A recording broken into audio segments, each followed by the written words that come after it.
நீங்கள் யார் என்பது எனக்கு தெரியாது. நீங்கள் எங்கே இருந்தாலும் ரட்சிப்பின் நிச்சயம் இல்லாத ஒருவராய் இருப்பீர்கள் என்றால், இதுவே அனுக்கிரக காலம், இதுவே இரட்சணிய நாள். உங்கள் கடிகாரத்தை சற்று எட்டி பாருங்கள். இப்பொழுது நேரம் எதுவாக இருந்தாலும் இதுதான் உங்கள் ரட்சிப்பை நீங்கள் ஏற்றுக்கொள்ள சிறந்த ஒரு நேரம். நாளைக்கு இந்த ரட்சிப்பை நான் ஏற்றுக்கொள்ள முடியாதா என்று சிலர் கேட்கலாம். ஏற்றுக்கொள்ளலாம். ஆனால் நாளைக்கு நடப்பது நமக்கு தெரியாது. நாளையை குறித்தும் அடுத்த மாதத்தை குறித்தும் பெரிய திட்டங்களை செய்த பலர் அடுத்த நாளே இந்த உலகத்தை விட்டு கடந்து சென்றிருக்கிறார்கள். எனவேதான் இதுவே அனுக்கிரக காலம், இன்றே இரட்சணிய நாள் என்று வேதம் கூறுகிறது.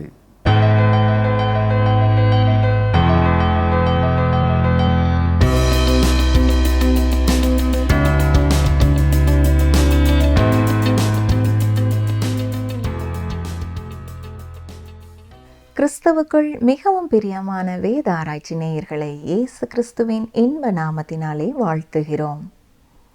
நாம் கடந்த நிகழ்ச்சியிலே 2 கொரிந்தியர் 5ஆம் அதிகாரம் 16ஆம் வசனம் முதல் 21ஆம் வசனங்கள் வரை கற்றுக்கொண்டோம்.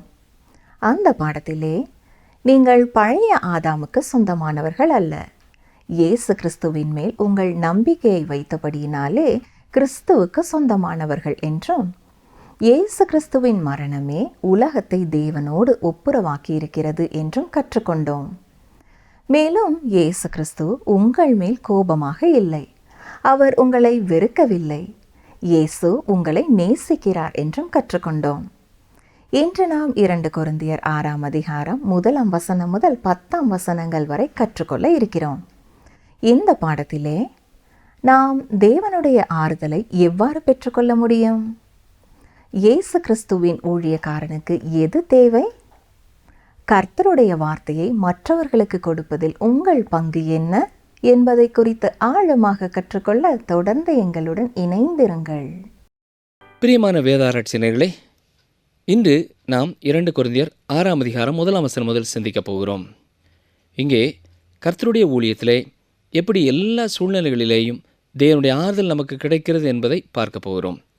இயேசு கிறிஸ்துவின் நல்ல ஒரு ஊழியக்காரனுக்கு எது தேவை என்பதை இப்பொழுது பார்க்க போகிறோம். இதை வாசிக்கும் எவருமே இப்படிப்பட்ட காரியங்கள் யாருடைய வாழ்க்கையிலே காணப்பட முடியும் என்று வியக்கலாம். நம்மில் எவருமே இந்த உயர்ந்த அளவிற்கு அளவிடப்பட முடியாது. ஆனால் பிரியமானவர்களே, நாம் கவனிக்க வேண்டிய ஒரு காரியம், இன்னமும் நாம் தேவனுடைய ஆறுதல் என்ற பகுதியிலே தான் இருக்கிறோம். வாழ்க்கையில் கர்த்தருடைய ஊழியத்திலே எல்லா சூழ்நிலைகளிலேயும் எப்படி தேவனுடைய ஆறுதல் நமக்கு கிடைக்கிறது என்பதை பார்க்கிறோம். 2 கொரிந்தியர் 6ஆம் அதிகாரம் 1ஆம் வசனம், தேவனுடைய கிருபையை நீங்கள் விருதாவாய் பெறாதபடிக்கு உடன் வேலையாட்களாகிய நாங்கள் உங்களுக்கு புத்தி சொல்லுகிறோம். இந்நாட்களிலே ஊழியர்களுக்கும் சபை விசுவாசிகளுக்கும் உள்ள வித்தியாசம் என்னும் கோடானது அழிக்கப்பட வேண்டியதாக இருக்கிறது. சிலருக்கு போதிக்கும் வரம் இருக்கிறது, இன்னும் சிலருக்கு வேதத்தை கற்றுக் கொடுக்கும் வரம் இருக்கிறது. சிலருக்கு தங்கள் சொந்த மொழி பேசும் இடத்தை விட்டு வேறொரு இடத்திற்கு சென்று மற்றவர்களுக்கு சுவிசேஷத்தை சொல்லும் வரம் இருக்கிறது. அது மட்டுமல்ல, திருச்சபையில் உள்ள ஒவ்வொரு விசுவாசிக்கும் கர்த்தர் வரங்களை கொடுத்திருக்கிறார். எனவே முழு நேர ஊழியத்தை செய்கிறவர்களுக்கும் விசுவாசிகளுக்கும் இடையிலே பெரிய கோடு வரைய வேண்டிய அவசியமில்லை. நாம் யாவருமே உடன் வேலையாட்களாய் இருக்கிறோம். நீங்கள் ஒரு முழு நேர ஊழியராக இல்லாமல் ஒரு விசுவாசியாக இருப்பீர்கள் என்றாலும், கர்த்தருடைய வார்த்தையை மற்றவர்களுக்கு கொடுப்பதிலே எனக்கு எந்த பொறுப்பு இருக்கிறதோ அதே பொறுப்பு உங்களுக்கும் இருக்கிறது. எனக்கு கற்றுக் கொடுக்கும் வரம் இருக்கிறது.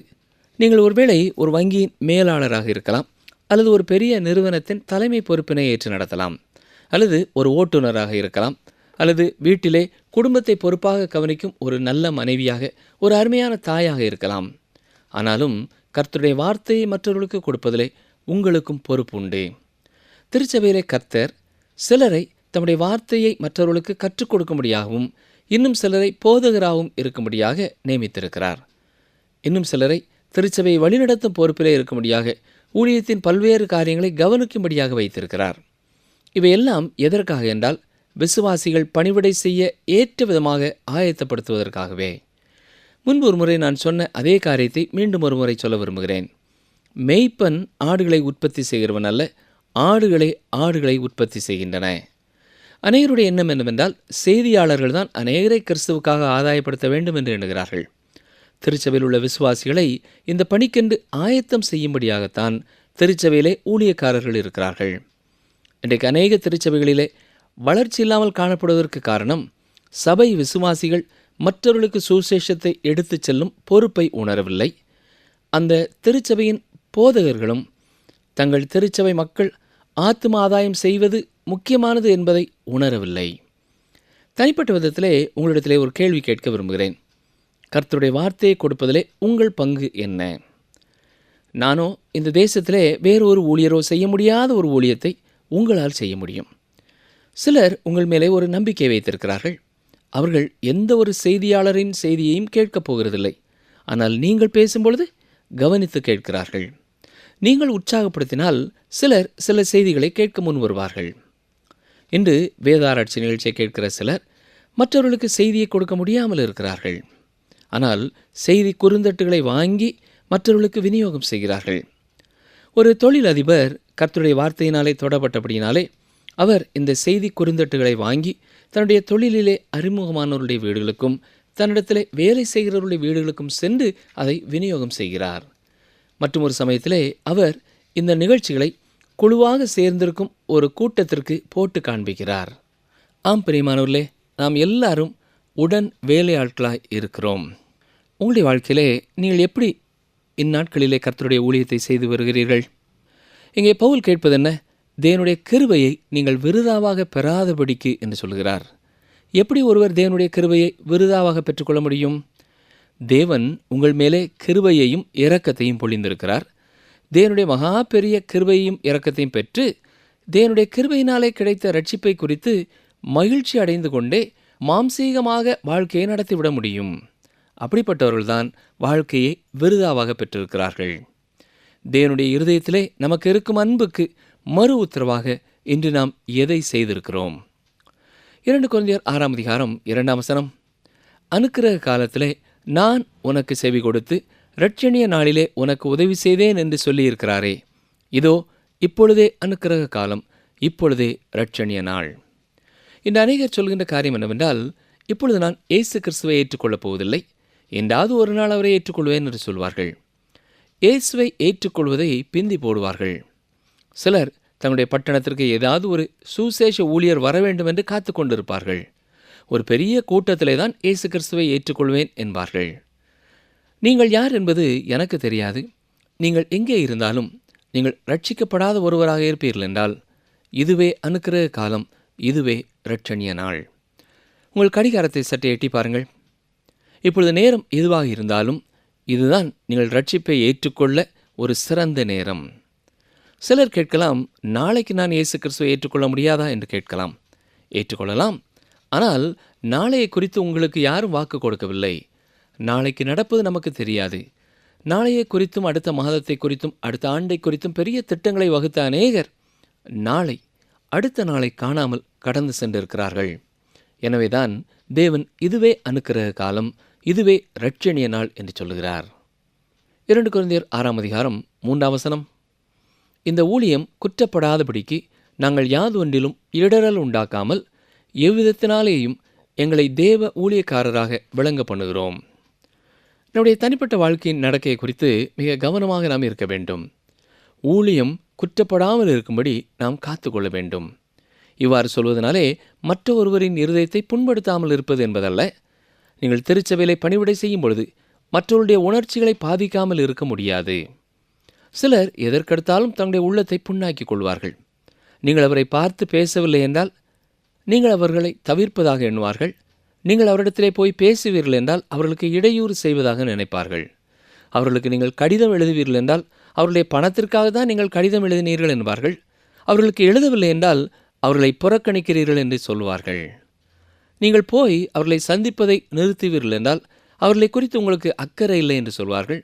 நீங்கள் அவரை சந்திக்கும்படியாக செல்வீர்கள் என்றால் அவருடைய பணியை நீங்கள் பாதிக்கிறீர்கள் என்று கூறுவார்கள்.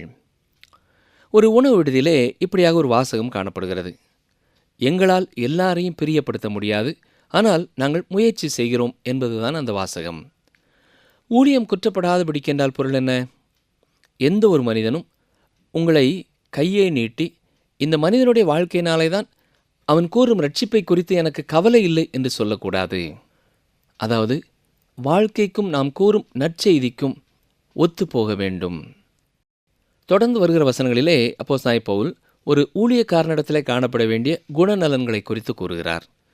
2 கொரிந்தியர் 6 அதிகாரம் 4 மிகுந்த பொறுமையிலும் உபத்திரவங்களிலும் நெருக்கங்களிலும் இடுக்கண்களிலும்.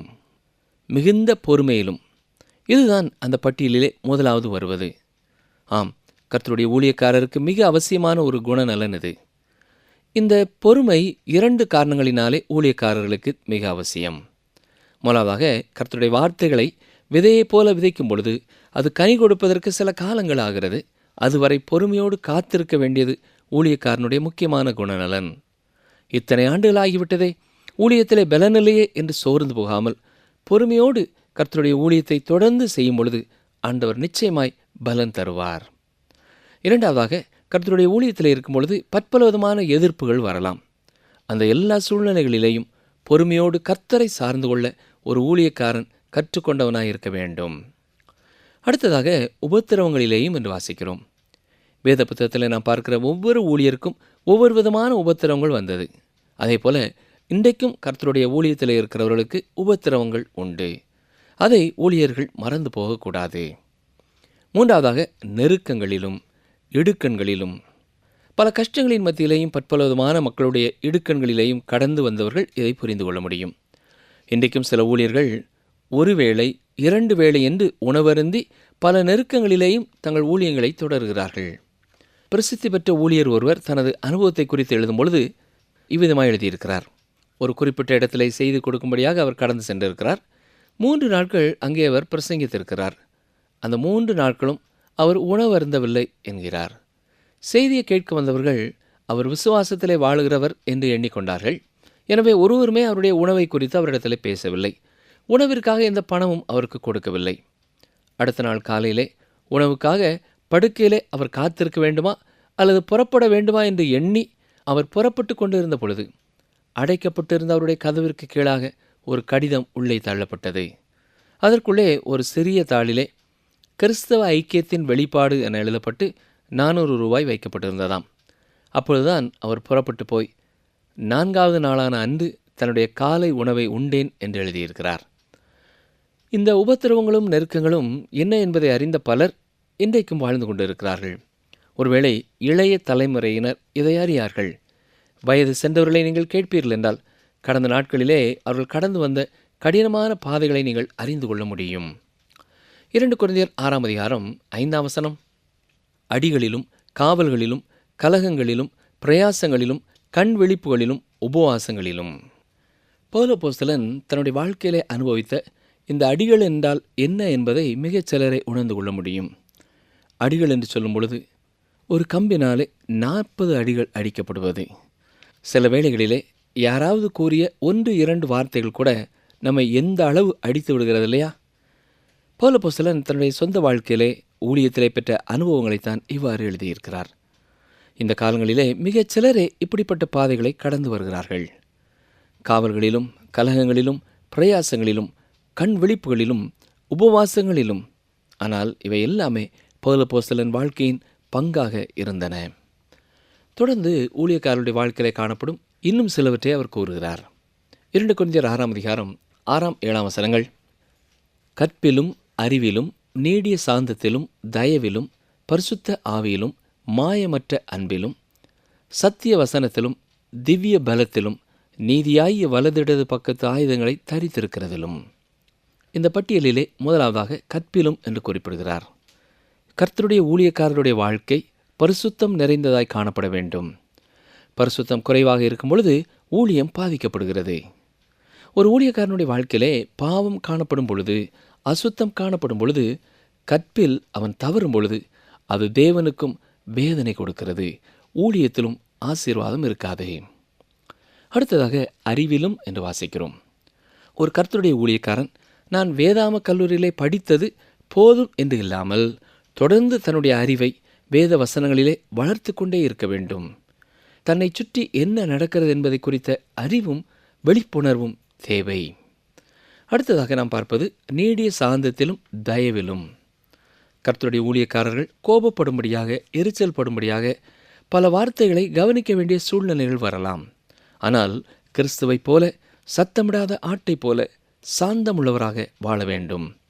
மட்டுமல்ல, மற்றவர்கள் மேலே கரிசனையோடு, தயவோடு, தேவை உள்ளவர்களுடைய தேவைகளை புரிந்து கொள்ளும் அக்கறை உள்ளவர்களாக இருக்க வேண்டும். இந்த குணநலன் எப்படி வருகின்றது? பரிசுத்த ஆவியினாலும் மாயமற்ற அன்பினாலும் தான் வர முடியும். பரிசுத்த ஆவியானவருடைய வழிநடத்தல் இல்லாமல் ஒரு ஊழியர் செய்தி கொடுக்க முற்படுவார் என்றால் அது பரிதாபமானதாக இருக்கும்.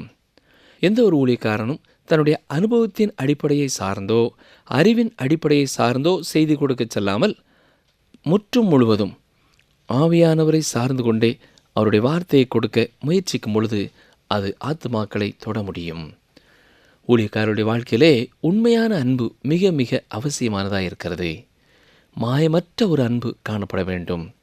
தூயாவியானவரே அதை கொடுக்கிறார். 7வது வசனத்தில் நாம் பார்க்கும் பொழுது சத்திய வசனத்தினாலும் என்று வாசிக்கிறோம். கர்த்தருடைய வசனத்தை பிரசங்கிக்கிறவர்கள் கர்த்தருடைய வேத வசனத்தை சரியானபடி அறிந்திருக்க வேண்டும். திவ்ய பலன் என்பது தூய ஆவியானவருடைய பலன். கர்த்தருடைய செய்தியை கொடுக்கும் முன்னதாக அவருடைய பாதத்திலே காத்திருந்து ஜெபித்து அவருடைய பலனை பெற்று செல்ல வேண்டியது மிக மிக அவசியமானது. நீதியாகிய வலது இடது பக்கத்து ஆயுதங்களை தரித்திருக்கிறது என்று சொல்லும் பொழுது வாழ்க்கையின் எல்லா பகுதிகளிலேயும் ஒரு நேர்மையான வாழ்க்கை காணப்பட வேண்டும். 8 முதல் 10 வசனங்களிலே மேலும் 9 முக்கியமான குணநலன்களை குறித்து அவர் பேசுகிறார். வாசிக்கிறேன். 2 கொரிந்தியர் 6, 8 முதல் 10 வசனம் வரை. கனத்திலும் கனவீனத்திலும் துர்க்கீர்த்தியிலும் நற்கீர்த்தியிலும் எத்தர் எனப்பட்டாலும் நிஜஸ்தராகவும் அறியப்படாதவர்கள் எனப்பட்டாலும் நன்றாய் அறியப்பட்டவர்களாகவும் சாகிறவர்கள் எனப்பட்டாலும் உயிரோடு இருக்கிறவர்களாகவும் தண்டிக்கப்படுகிறவர்கள் எனப்பட்டாலும் கொல்லப்படாதவர்களாகவும் துக்கப்படுகிறவர்கள் எனப்பட்டாலும் எப்பொழுதும் சந்தோஷப்படுகிறவர்களாகவும் தரித்திரர் எனப்பட்டாலும் அநேகரை ஐஸ்வர்யவான்களாக்குகிறவர்களாகவும் ஒன்றுமில்லாதவர்கள் எனப்பட்டாலும் சகலத்தையும் உடையவர்களாகவும் எங்களை விளங்க பண்ணுகிறோம். கனத்திலும் கனவீனத்திலும் சிலர் ஊழியர்களை கனப்படுத்துகிறார்கள், இன்னும் சிலர் கனவீனப்படுத்துகிறார்கள். துர்க்கீர்த்தியிலும் நற்கீர்த்தியிலும் சிலர் ஊழியர்களை குறித்த சிறப்பான காரியங்களை பேசுவார்கள், இன்னும் சிலர் ஊழியர்களை தரக்குறைவாகவும் பேசுவார்கள். இருந்தாலும் ஊழியர்கள் தொடர்ந்து கர்த்தருடைய ஊழியத்தை செய்ய வேண்டும். ஷேக்ஸ்பியர் எழுதிய ஒரு நாடகத்திலே ஒரு கதாபாத்திரம் இவ்வாறு சொல்லும்படியாக அவர் எழுதியிருக்கிறார். என்னுடைய எதிரிகள் வெளிப்படையாகவே என்னை ஒரு கழுதை என்கிறார்கள். எனவே என்னுடைய எதிரிகளினாலே என்னை குறித்த அறிவை நான் பெற்றுக்கொள்கிறேன். என்னுடைய நண்பர்கள் என்னை கீழ்த்தரமாக பேசுகிறார்கள். ஏன் இவ்வாறு அவர் சொல்லுகிறார் என்றால், முகஸ்துதியானது நம்மை குறித்து குறை கூறுவதை விட அதிக கேடான காரியத்தை நமக்கு செய்கிறது என்று சொல்லுகிறார். அடுத்ததாக, எத்தர் எனப்பட்டாலும் நிஜஸ்தராகும். ஊழியக்காரரை பலர் எத்தர் என்று சொல்லலாம். ஆனாலும் கர்த்தருடைய வார்த்தையை நீங்கள் உண்மையும் உத்தமமாக போதிக்க வேண்டும். 9வது வசனத்திலே அறியப்படாதவர்கள் எனப்பட்டாலும் நன்றாய் அறியப்பட்டவர்களாகும் என்று வாசிக்கிறோம். கர்த்தருடைய ஊழியக்காரரை இந்த உலகம் சரியாக அறிந்து கொள்ளாது. ஆனால் தேவனால் அவர் முழுமையாக அறியப்பட்டவராயிருக்கிறார். சாகிறவர்கள் எனப்பட்டாலும் உயிரோடு இருக்கிறவர்களாகவும். அப்போஸ்தலனாகிய பவுல் மரணத்தின் இடத்தை எடுத்துக்கொண்டார். இருந்தாலும் அவர் கிறிஸ்துவிலே புது வாழ்வு பெற்றார். தண்டிக்கப்படுகிறவர்கள் எனப்பட்டாலும் கொல்லப்படாதவர்களாகும் என்று வாசிக்கிறோம். பலமுறை பாடுகளையும் அடிகளையும் அவர் அனுபவித்தார். கல்லெறியப்பட்டார். இருந்தாலும் அவர் ஜீவனோடு வாழ்ந்தார். 10வது வசனத்திலே துக்கப்படுகிறவர்கள் எனப்பட்டாலும் எப்பொழுதும் சந்தோஷப்படுகிறவர்கள் என்று வாசிக்கிறோம். ஒரு ஊழியக்காரருடைய வாழ்க்கையிலே துக்கம் வருவதற்கு காரணம் என்ன? ஆண்டவரை ஏற்றுக்கொள்ளாதவர்களை குறித்த துக்கம், சுசேஷத்தை புறக்கணிக்கிறவர்களுடைய வாழ்க்கை குறித்த துக்கம் ஒவ்வொரு ஊழியக்காரரிடத்திலேயும் உண்டு. இருந்தாலும் கிறிஸ்துவுக்குள்ளே அவர்களுக்கு ஒரு மகிழ்ச்சியும் உண்டு.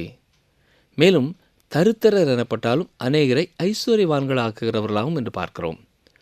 செல்வந்தனான ஒரு ஊழியக்காரரை பார்ப்பீர்கள் என்றால் கவனமாக இருங்கள் என்று ஒருவர் எச்சரிக்கிறார். ஏனென்றால் கர்த்தருடைய ஊழியம் பிரதானமாக இருக்கும் பொழுது மிக செல்வந்தராக அவர் மாற முடியாது. இன்றைக்கும் பல ஊழியர்கள் தங்களுக்கு கிடைக்கும் எல்லாவற்றையும் ஊழியத்திற்காகவே பூரணமாய் ஒப்படைத்து அநேக ஆத்மாக்களை ஆதாயப்படுத்துகிறார்கள்.